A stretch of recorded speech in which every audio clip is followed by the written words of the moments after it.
بسم اللہ الرحمن الرحیم۔ السلام علیکم۔ ویڈیو مکمل دیکھا کریں۔ اگر آپ کو پسند آئے تو لائک کیا کریں اور چینل کو سبسکرائب کریں۔ حضور اقدس صلی اللہ علیہ وآلہ وسلم قباء سے مدینہ منورہ پہنچے اور صحابہ کرام رضی اللہ عنہم سے قریشی لشکر سے مقابلے کے سلسلے میں مشورہ کیا۔ حضور صلی اللہ علیہ وآلہ وسلم کی رائے یہ تھی کہ قریش پر شہر سے باہر حملہ کرنے کے بجائے شہر میں رہ کر اپنا دفاع کیا جائے۔ چنانچہ آپ صلی اللہ علیہ وآلہ وسلم نے فرمایا، اگر تمہاری رائے ہو تو تم مدینہ منورہ میں رہ کر ہی مقابلہ کرو، ان لوگوں کو وہیں رہنے دو جہاں وہ ہیں۔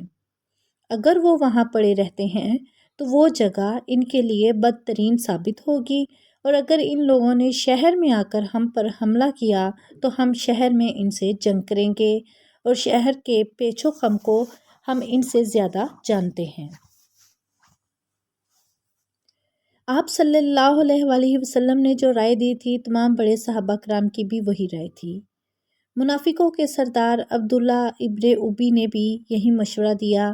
یہ شخص ظاہر میں مسلمان تھا اور اپنے لوگوں کا سردار تھا۔ دوسری طرف کچھ پرجوش نوجوان صحابہ اور پختہ عمر کے صحابہ یہ چاہتے تھے کہ شہر سے نکل کر دشمن کا مقابلہ کیا جائے۔ یہ مشورہ دینے والوں میں زیادہ وہ لوگ تھے جو غزوہ بدر میں شریک نہیں ہو سکے تھے، اور انہیں اس کا بہت افسوس تھا۔ وہ اپنے دلوں کے ارمان نکالنا چاہتے تھے، چنانچہ ان لوگوں نے کہا، ہمیں ساتھ لے کر دشمنوں کے مقابلے کے لیے باہر چلیں تاکہ وہ ہمیں کمزور اور بزدل نہ سمجھیں، ورنہ ان کے حوصلے بہت بڑھ جائیں گے، اور ہم تو یہ سوچ بھی نہیں سکتے کہ وہ ہمیں دھکیلتے ہوئے ہمارے گھروں میں گھس آئیں۔ اور اے اللہ کے رسول، جو شخص بھی ہمارے علاقے میں آیا ہم سے شکست کھا کر گیا ہے۔ اب تو آپ ہمارے درمیان موجود ہیں، اب دشمن سے کیسے ہم پر غالب آ سکتا ہے؟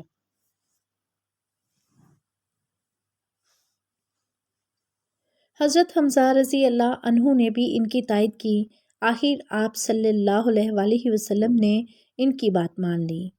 پھر آپ صلی اللہ علیہ وآلہ وسلم نے جمعہ کی نماز پڑھائی اور لوگوں کے سامنے واعظ فرمایا۔ انہیں حکم دیا، مسلمانوں، پوری تندہی اور ہمت کے ساتھ جنگ کرنا۔ اگر تم لوگوں نے صبر سے کام لیا تو اللہ تعالیٰ تمہیں فتح اور کامرانی عطا فرمائیں گے۔ اب دشمن کے سامنے جا کر لڑنے کی تیاری کرو۔ لوگوں یہ حکم سن کر خوش ہو گئے۔ اس کے بعد آپ صلی اللہ علیہ وآلہ وسلم نے سب کے ساتھ عصر کی نماز پڑھی۔ اس وقت تک ارد گرد سے بھی لوگ آ گئے تھے۔ پھر آپ صلی اللہ علیہ وآلہ وسلم حضرت ابوبکر صدیق اور حضرت عمر رضی اللہ عنہما کے ساتھ گھر میں تشریف لے گئے۔ ان لوگوں نے آپ صلی اللہ علیہ وآلہ وسلم کے سر پر عمامہ باندھا اور جنگی لباس پہنایا۔ باہر لوگ آپ صلی اللہ علیہ وآلہ وسلم کا انتظار کر رہے تھے اور صفیں باندھ کھڑے تھے۔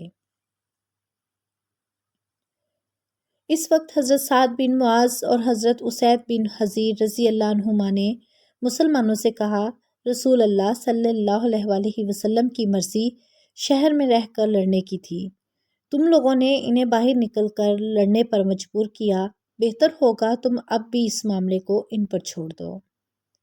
حضور صلی اللہ علیہ وآلہ وسلم جو بھی حکم دیں گے، ان کی جو بھی رائے ہوگی بھلائی اسی میں ہوگی، اس لیے حضور صلی اللہ علیہ وآلہ وسلم کی فرما برداری کرو۔ باہر یہ بات ہو رہی تھی، اتنے میں حضور صلی اللہ علیہ وآلہ وسلم باہر تشریف لے آئے۔ آپ صلی اللہ علیہ وآلہ وسلم نے جنگی لباس پہن رکھا تھا، دوہری زرہ پہن رکھی تھی۔ ان زرہوں کے نام ذات الفضول اور فضا تھا۔ یہ آپ صلی اللہ علیہ وآلہ وسلم کو بنی کنکا سے مال غنیمت سے ملی تھی۔ ان میں سے ذات الفضول وہ ذرہ ہے کہ جب حضور اکرم صلی اللہ علیہ وآلہ وسلم کا انتقال ہوا تو یہ ایک یہودی کے پاس رہن رکھی ہوئی تھی۔ حضرت ابوبکر صدیق رضی اللہ عنہ نے یہودی کی رقم ادا کر کے اسے واپس لیا تھا۔ زرہیں آپ صلی اللہ علیہ وآلہ وسلم نے لباس کے اوپر پہن رکھی تھیں۔ اس وقت ان نوجوانوں نے عرض کیا، اللہ کے رسول، ہمارا مقصد یہ نہیں تھا کہ آپ کی رائے کی مخالفت کریں یا آپ کو مجبور کریں، لہٰذا آپ جو مناسب سمجھے وہ کریں۔ اس پر حضور اکرم صلی اللہ علیہ وآلہ وسلم نے ارشاد فرمایا، اب میں ہتھیار لگا چکا ہوں اور کسی نبی کے لیے ہتھیار لگانے کے بعد ان کا اتار دینا اس وقت تک جائز نہیں جب تک کہ اللہ تعالیٰ اس کے اور دشمنوں کے درمیان فیصلہ نہ فرما دے۔ آپ صلی اللہ علیہ وآلہ وسلم نے اس موقع پر 3 پرچم بنوائے۔ ایک پرچم قبیلہ اوس کا تھا، یہ حضرت اسید بن حضیر رضی اللہ عنہ کے ہاتھ میں تھا۔ دوسرا پرچم مہاجرین کا تھا، یہ حضرت علی رضی اللہ عنہ یا حضرت مصعب بن عمیر رضی اللہ عنہ کے ہاتھ میں تھا۔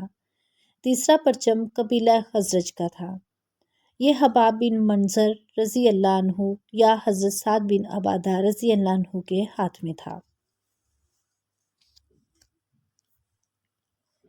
اس طرح آ حضرت صلی اللہ علیہ وآلہ وسلم 1000 کا لشکر لے کر روانہ ہوئے۔ لشکر میں آپ صلی اللہ علیہ وآلہ وسلم کے آگے سعد بن معاذ اور سعد بن عبادہ رضی اللہ عنہما چل رہے تھے۔ یہ دونوں قبیلہ اوس اور خزرج کے سردار تھے۔ آپ صلی اللہ علیہ وآلہ وسلم نے مدینہ منورہ میں ایک نبینہ صحابی حضرت عبداللہ بن مکتوم رضی اللہ عنہ کو اپنا قائم مقام مقرر فرمایا۔ مدینہ منورہ سے کوچ کر کے آپ صلی اللہ علیہ وآلہ وسلم سنیا کے مقام پر پہنچے، پھر یہاں سے روانہ ہو کر شیخین کے مقام پر پہنچے۔ شیخین 2 پہاڑوں کا نام تھا۔ یہاں آپ صلی اللہ علیہ وآلہ وسلم نے لشکر کا معائنہ فرمایا اور کم عمر نوجوانوں کو واپس بھیج دیا۔ یہ ایسے نوجوان تھے جو بھی 15 سال کے نہیں ہوئے تھے۔ ان کم سن مجاہدوں میں رافع بن ختیج اور سمرہ بن جندب رضی اللہ عنہما بھی تھے، لیکن پھر آپ صلی اللہ علیہ وآلہ وسلم نے حضرت رافع رضی اللہ عنہ کو جنگ میں حصہ لینے کی اجازت دے دی۔ یہ دیکھ کر حضرت سمرہ بن جندب رضی اللہ عنہ نے کہا، آپ نے رافع کو اجازت دے دی جبکہ مجھے واپس جانے کا حکم فرمایا، حالانکہ میں رافع سے زیادہ طاقتور ہوں۔ اس پر آپ صلی اللہ علیہ وآلہ وسلم نے فرمایا، اچھا تو پھر تم دونوں میں کشتی ہو جائے۔ دونوں میں کشتی کا مقابلہ ہوا۔ سمرہ بن جندب رضی اللہ عنہ نے رافع بن ختیج رضی اللہ عنہ کو پچھاڑ دیا۔ اس طرح انہیں بھی جنگ میں حصہ لینے کی اجازت دی۔ آپ صلی اللہ علیہ وآلہ وسلم فوج کے معائنے سے فارغ ہوئے تو سورج غروب ہو گیا۔ حضرت زبیر رضی اللہ عنہ نے اذان دی، آپ صلی اللہ علیہ وآلہ وسلم نے نماز پڑھائی، پھر عشاء کی نماز ادا کی گئی۔ نماز کے بعد آپ صلی اللہ علیہ وآلہ وسلم آرام فرمانے کے لیے لیٹ گئے۔ رات کے وقت پہرا دینے کے لیے آپ صلی اللہ علیہ وآلہ وسلم نے 50 مجاہدوں کو مقرر کیا۔ ان کا سالار حضرت محمد بن مسلمہ رضی اللہ عنہ کو مقرر فرمایا۔ تمام رات اسلامی لشکر کے گرد پہرا دیتے رہے۔ رات کے آخری حصے میں آپ صلی اللہ علیہ وآلہ وسلم نے شیخین سے کوچ فرمایا اور صبح کی نماز کے وقت احد پہاڑ کے قریب پہنچ گئے۔